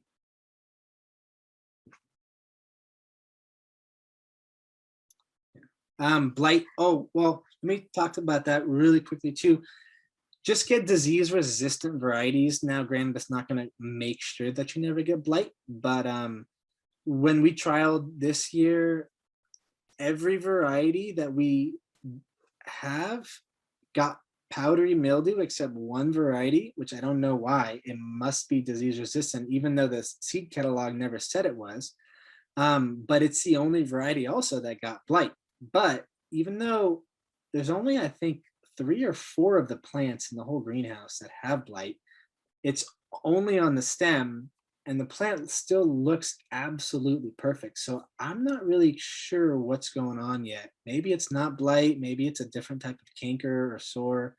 We're waiting to see, but the plants are the healthiest plants. They're still pumping out tomatoes, and everything about the plant other than the little brown mark on the stem looks perfect. And so search for plants that have good disease resistances, whether you deal with mainly PM or bacterial wilts or the anthracnose or blight or whatever it may be, but those are always going to be the most successful. And so our trials were mainly, how do we find the best genetics for disease resistances and also the best genetics for flavor? And on top of that, production and yield, because some have 1 or 2, but not maybe the disease resistance. So just keep running trials on different kinds until you figure out which ones work best for you, and then run with those.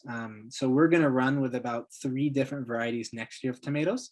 And then the next greenhouse we put in, we're going to run trials on more varieties, strictly heirlooms, because we want to try to grow a lot more of those.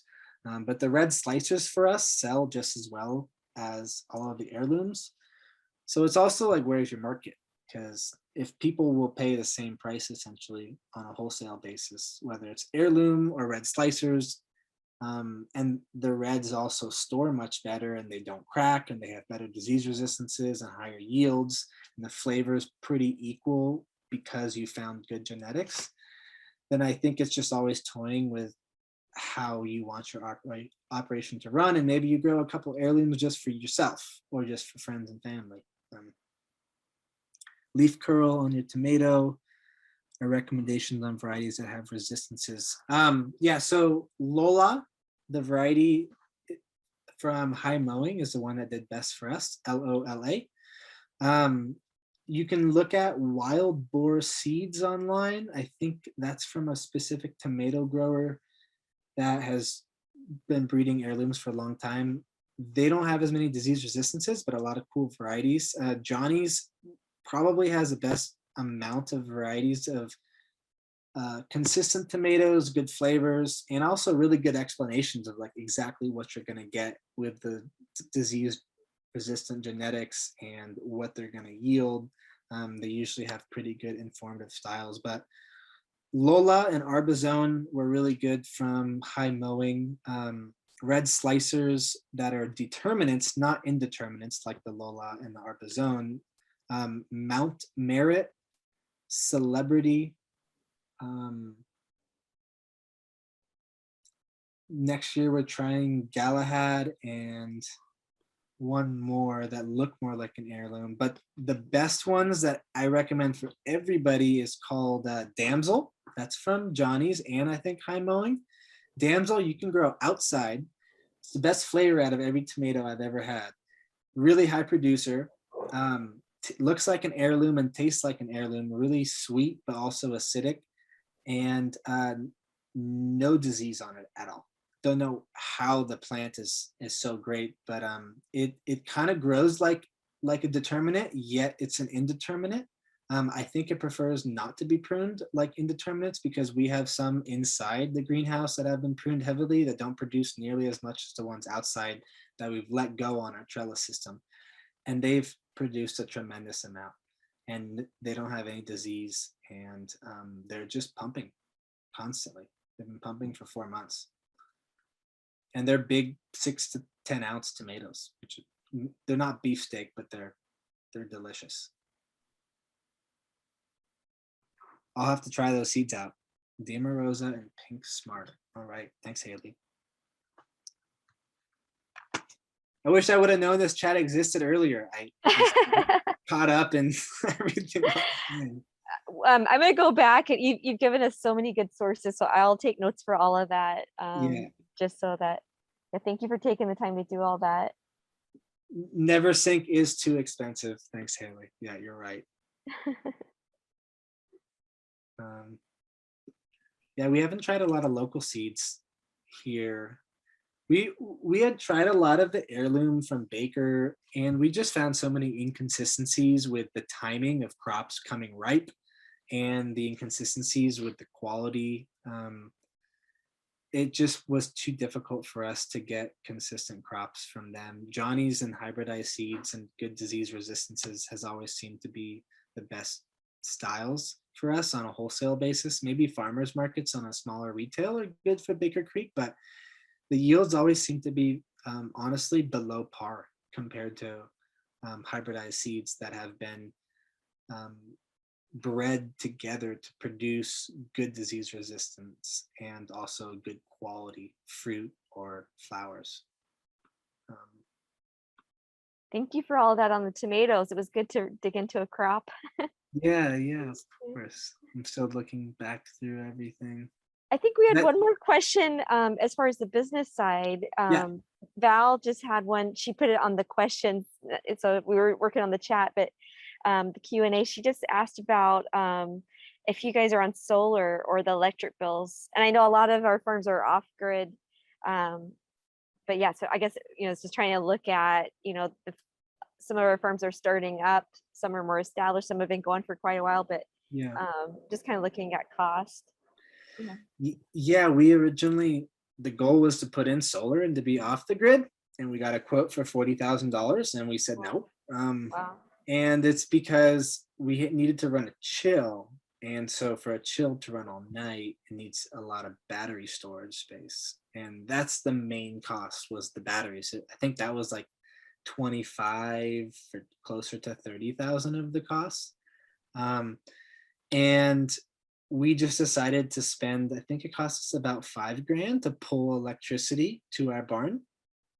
And it was just a better option for us. It cost us during the summertime, I want to say like $400 or $500 a month in electricity. But the reason, mainly the only reason why is because we run a very high-tech fogger piece of equipment for our mushroom greenhouse that pulls a lot of amps. And the chill itself and the barn and the wash station, before we got that fogger, I want to say the electricity was probably maximum $200 a month, maybe $250. So the fogger takes up about half of that. Wow. Yeah. I think solar is great, but I think it's hard for someone to invest into that much money in the beginning, also because they're constantly getting better and a little bit less pricey as the years go on. But on top of that, we have a lot of cloud cover here, so we weren't sure on how much electricity we'd be able to generate, and then if we could hold that amount of electricity into our battery units all night long while our chill's running, and making sure that if we get a whole week cloud coverage, I know that solar panels can still take in that sunlight, but not quite as efficiently. So I was concerned about that, and just constantly needing it to be fixed after a certain amount of years. We need new batteries too. So we are hooked in, and when we have power outages, I just have a backup generator that can be hooked up to our panel and run the whole farm. And luckily we haven't had to use that more than maybe 4 times. And only for like 6 hours, probably max, because the electric company is pretty good about turning things back on. Well, thank you. I think we've been going for 2 hours. Is there one last question? Sorry. Oh no, I was It's just all saying right. thank you. Okay. Thanks. It sounds like we got a pretty, well-rounded presentation from, getting to the business a little bit, a little digging into some crops. If we have questions about other crops, can we follow up with you? Or I know some people are interested in mushrooms, but I also know we've been going for 2 hours. So Yeah, email or text. I don't know if you have my number, but everyone is welcome to take it down to ask me questions personally too. I'm happy to share it in any way I can. I won't always maybe get back right away, but I'll get back at some point. I'll just write it down in the message. Good. Okay. I guess how many years did you say you if you kind of it took you to dial in your operation and start to standardize some practices and also kind of see some return? I mean, how many I wasn't quite sure how many years you're in on it now and how many years you felt it really took you. Yeah, we moved to this farm. We were it was just me 3 years ago on a different parcel. And then when we had to move, our neighbor offered up her land and said that we could move here. So we moved here in March of 2000 we cover cropped before then, but then we started moving in March of 2018. So we've been here for 2.5 years. No, sorry, March of 2019. So we've been here for 2.5 years total. I would say our practices shifted drastically after the first year because we had some rather large accounts, mainly doing salad greens. And after we lost an account that was taking most of our product, we kind of switched to a lot more diversification of other crops. And then the business changed a lot with going to more farmers markets and having a lot more diversity. So we've really only been our style of farming maybe for like 1.5 years or so. And we're starting to really get the hang of it now with processes and protocols. So I would say 2 years is a good marker to like start learning a lot once you've had 2 full years of seasons to understand, oh, this didn't really work this year. And maybe the next year still didn't really work, but maybe you try it again on the 3rd year just to make sure if that variety didn't do very well. For us, it changes throughout the season, but because I'm out there so much, I've learned a lot just from weather patterns and like the issues with the birds or the beds or bugs. And I would say it's about a 2 to 3 year mark for us to have like come to this place. Yeah. Wow. It's been fast, very fast. I learned most of my soil science from growing other plants in California. People tend to smoke them. Yeah. That's the craft of yeah, it's really fun to geek out and to be in someone's mind that is this on top of it. I think we got some comments from the chat that you're killing it, and the chat's going wild, Michael. So thank you so much for Thanks, guys. for all your time, and thank you guys for hanging in there for the 2 hours. And I mean, I think it was great that everyone could contribute a little bit too, and not too much. We haven't really gotten together too often to be able to just kind of talk shop like this, and I think this was so helpful.